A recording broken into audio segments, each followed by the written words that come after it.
Good morning students. Adoption, diffusion और innovation, ये तीनों शब्द, तीनों टर्म्स हमने पढ़ लिए थे, समझ लिए थे अपनी पिछली क्लास में। और आज हम समझेंगे वो चरण, वो स्टेप्स जिसमें से जाते हुए किसी भी इनोवेशन का एडॉप्शन जन समुदाय के द्वारा किया जाता है। या समझें कि किस प्रकार से जन समुदाय किसी भी नए आइडिया या नवाचार को का अभिग्रहण या अंगीकरण करते हैं। उन चरणों को हम देखेंगे, समझेंगे। पिछली क्लास में हमने नवाचार, अभिग्रहण और विसरण तीनों चीज़ों को समझ लिया था। अब आज क्या कर रहे हैं? आज हम इसके स्टेप्स कर रहे हैं। अब स्टेप्स आप देख रहे हो, 5 स्टेप्स हैं नवाचार अभिग्रहण की प्रक्रिया में। एडॉप्शन की जो प्रोसेस है उसमें 5 चरण हैं। क्या है पहला चरण? अवेयरनेस। अवेयरनेस यानी कि जागरूकता। जागरूकता से क्या तात्पर्य है? किसी भी चीज़ के लिए जागृति लाना पड़ता है। कोई भी आइडिया है, उसके बारे में एक मानसिक विश्लेषण शुरू करना पड़ता है। लोग उसके बारे में सोचने के लिए मजबूर हो जाएं, कुछ ऐसा तो करना पड़ेगा, वरना क्या होगा? वरना जो परिस्थितियां चल रही हैं उसी परिस्थिति में आगे जीवन जिया जाता रहेगा। अब अगर हम बहुत ही कंटेम्प्ररी एग्जाम्पल है, कोविड के चलते हमारे जीवन में क्या क्या बदलाव आए। कोविड नहीं था उससे पहले हमारा जीवन कैसा था और अब कैसा है, तो परिवर्तन आए, क्योंकि उन चीज़ों के जब उसके आफ्टर इफ़ेक्ट्स या उसके दुष्प्रभाव, दुष्परिणाम हमारे ऊपर पड़ने लगे, हमारे जीवन को प्रभावित करने लगे, तो क्या हुआ? हम सचेत हो गए, हम सतर्क हो गए और हम जागरूक हो गए, स्वजागरूक हो गए। सरकारी प्रयास भी रहे जागरूकता को लाने के लिए, लेकिन हम खुद अपने जान के प्रति क्योंकि सचेत रहे और हम चाहते हैं कि हम स्वस्थ रहें, तो हम अपने आप जो सामान्य दिशा निर्देश हैं उसका पालन करने लगे।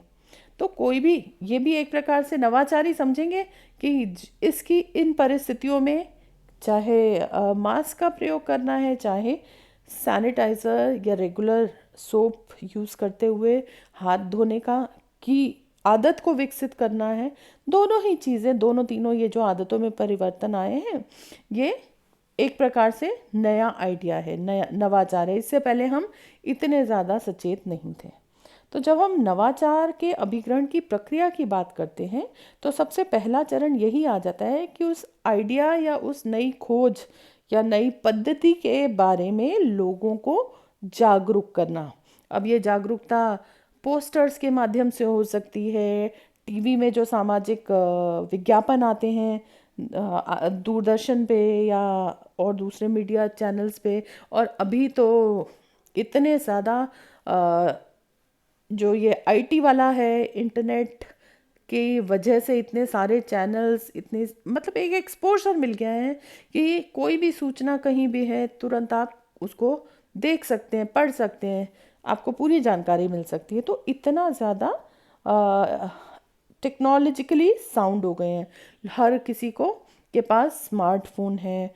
तो ये तकनीकें, ये क्या है, ये सब इसके बारे में लोग अवेयर हो गए, तो बहुत ही आसान हो जाता है किसी भी आइडिया के बारे में लोगों को जागरूक करना, क्योंकि बहुत मास मीडिया की पहुंच अब दूर दूर तक है। शहरी इलाकों में थी, लेकिन अब ग्रामीण इलाकों में भी काफ़ी दूर दूर तक जो जन प्रचार प्रसार के माध्यम हैं, जन माध्यम बोलेंगे इसे, मास मीडिया, उसकी पहुंच आगे दूर दूर तक है। तो पोस्टर हो सकते हैं, विज्ञापन हो सकते हैं, होर्डिंग्स हो सकते हैं, या जो न्यूज़पेपर में आते हैं वो पैम्फलेट्स हो सकते हैं, लीफलेट हो सकते हैं, बहुत सारे। कोई भी आप छोटा सा एग्जांपल देखिए, मार्केट में कोई भी नई चीज़ आती है, नया प्रोडक्ट आता है, तो क्या होता है? सबसे पहले उसका विज्ञापन लॉन्च होता है। विज्ञापन देख के आपको समझ में आता है कि अच्छा ये नई चीज़ आई है। फिर आप क्या करते हो?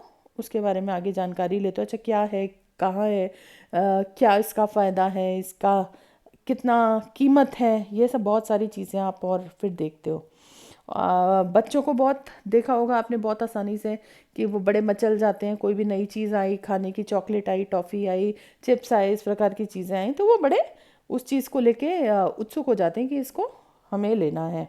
तो माता पिता कोई भी उसके लिए करते हैं। तो जागरूकता अवेयर करने के ये तरीके हो सकते हैं, poster, pamphlet, television, internet, YouTube, और भी इतने सारे मैसेजिंग के तरीके हैं। ये सब करने के, किसी भी नवाचार को फैलाने की प्रक्रिया में एक पहला महत्वपूर्ण भूमिका निभाते हैं।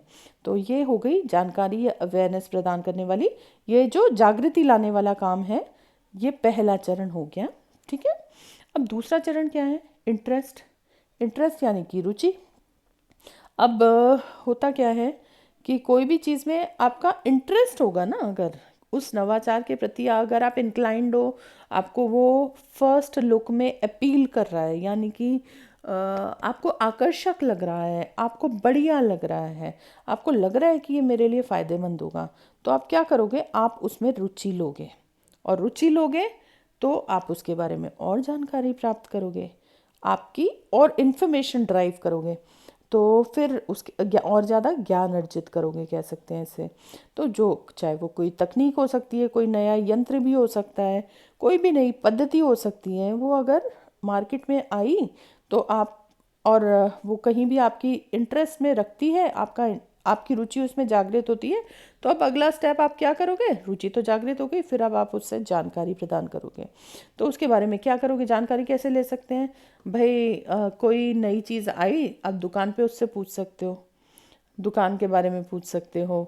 या अब अगर इससे उदाहरण लें कि कृषि के उत्पादन से संबंधित जो मशीनरी इस्तेमाल किया जाती है, खेत में यूज़ करने वाली कोई मशीन आई, उसके बारे में कहाँ से जानकारी ले सकते हैं? कोई भी पास का जो रिसर्च स्टेशन या कहीं कृषि विज्ञान केंद्र जगह जगह पे होते हैं क्षेत्रों में, उसके बारे में, या फिर गांव में कोई प्रसार कार्य करता है, उससे पूछ सकते हो।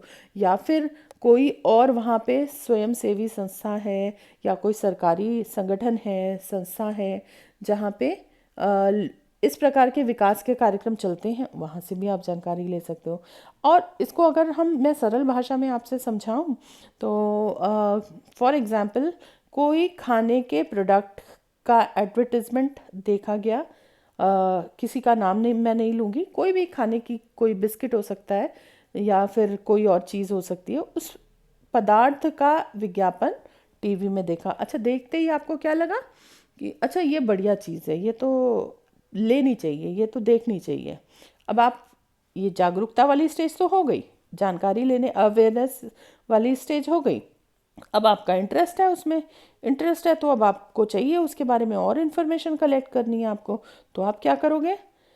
आप जो भी आपकी लोकल वेंडर होएगा, दुकान वाला होगा, आसपास मार्केट होगी, वहाँ पे आप पूछोगे, पूछताछ करोगे उस चीज़ के बारे में जो नई इंट्रोड्यूस हुई है। तो वो दुकानदार भी क्या करेगा? वो ग्राहकों का जैसे इंटरेस्ट होता है, उसी के आधार पे वो माल मंगवाता है। तो उसको लगेगा कि अच्छा, ज़्यादा लोग इसके बारे में पूछताछ कर रहे हैं, तो मेरे पास नहीं है तो मैं मंगवाऊँ। ठीक है। तो इस प्रकार से वो क्या हुआ? सेकंड स्टेज हो गई, जिसमें कि आपकी रुचि है, इंटरेस्ट है, और आपने उसके बारे में जानकारी प्राप्त की, इंफॉर्मेशन प्राप्त की। तो फिर आ जाएगी तीसरी स्टेज। तीसरी स्टेज आ जाती है इवैल्यूएशन या मूल्यांकन की। अब भाई, आप वो जो भी फला फला चीज़ थी, जो भी वो नया बिस्किट था, वो आप लेके आ गए, और अब तीसरा स्टेप आ जाएगा, आपने उसे ट्राई किया।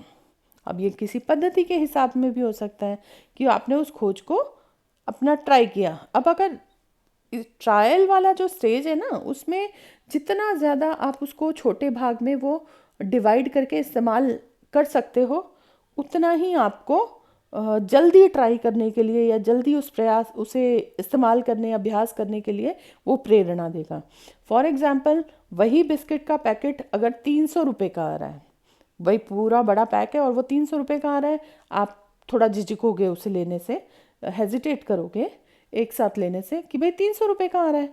और वही अगर 10 रुपये का आ रहा है, छोटा उसका पैक निकाल दिया 10 रुपये का, तो 10 रुपये का पैक तो आप तुरंत जाके खरीद के आ जाओगे। तो फिर अब आपने ट्रायल किया, यूज़ किया उसको, तो अब आप क्या करोगे? वो ट्रायल से फिर उसका थोड़ा सा मूल्यांकन करोगे। मूल्यांकन कैसे करोगे?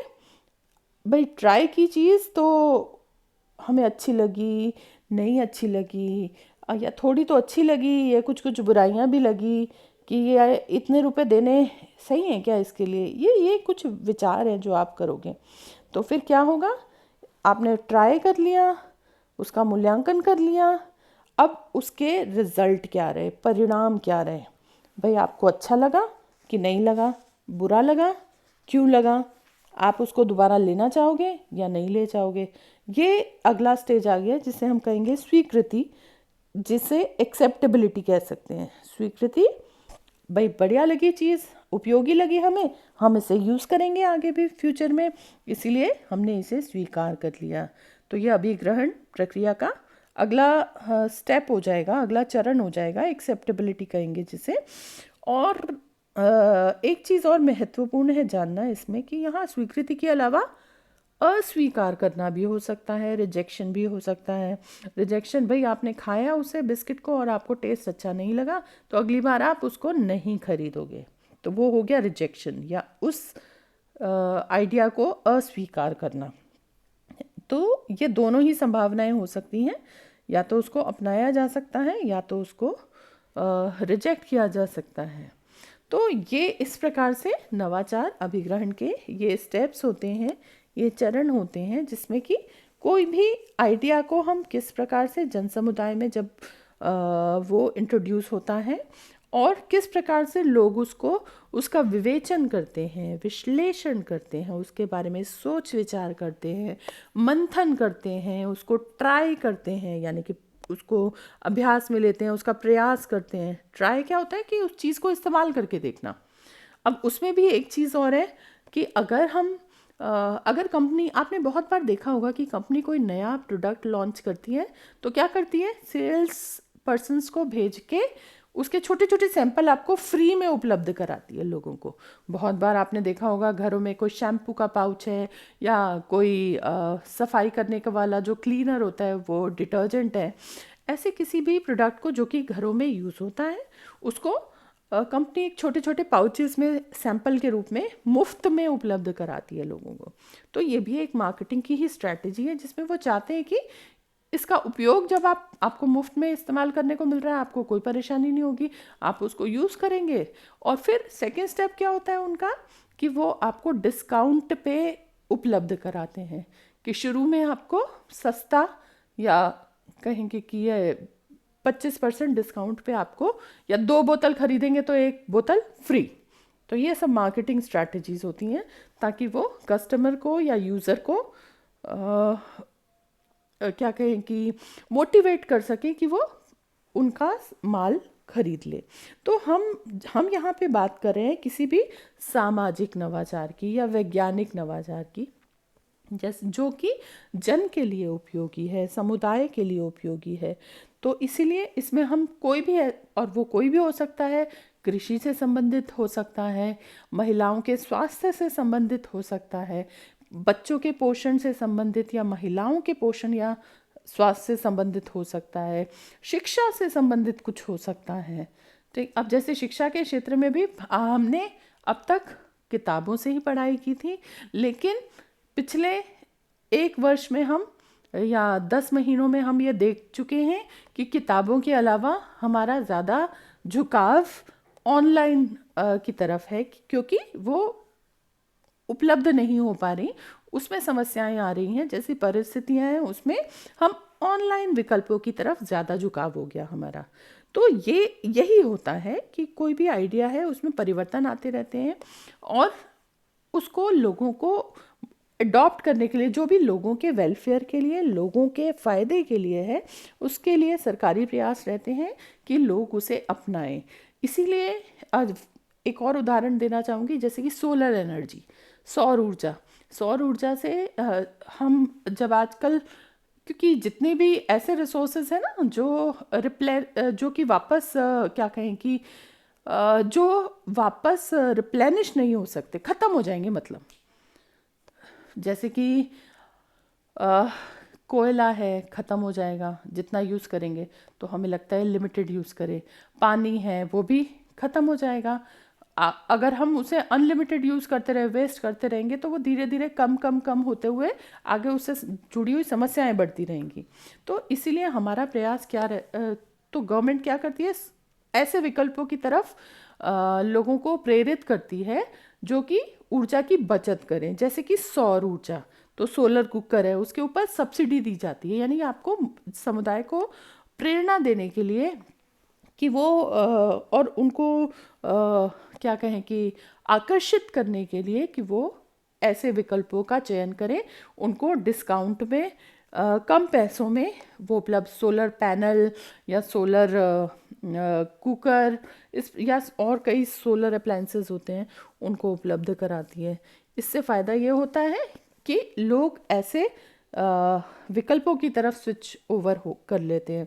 तो जो ट्रेडिशनल सोर्सेज हैं हमारे एनर्जी के, ऊर्जा के, उनकी बचत हो जाती है, जो संसाधन है उनकी बचत हो जाती है। तो इस प्रकार से अडॉप्शन की ये पूरी प्रक्रिया है, नवाचार अभिग्रहण की ये पूरी प्रक्रिया है। इसको देखें और समझें। इससे संबंधित राइटअप भी मैं आपको व्हाट्सएप ग्रुप में प्रेषित कर दूंगी। तो अगर कोई भी संशय होता है, कोई भी क्वेश्चंस आप लोगों के होते हैं, ज़रूर कमेंट करिए इसके ऊपर या मैसेज कर सकते हैं। और लर्निंग, सीखना, पढ़ना इसी प्रकार से जारी रखिए। धन्यवाद।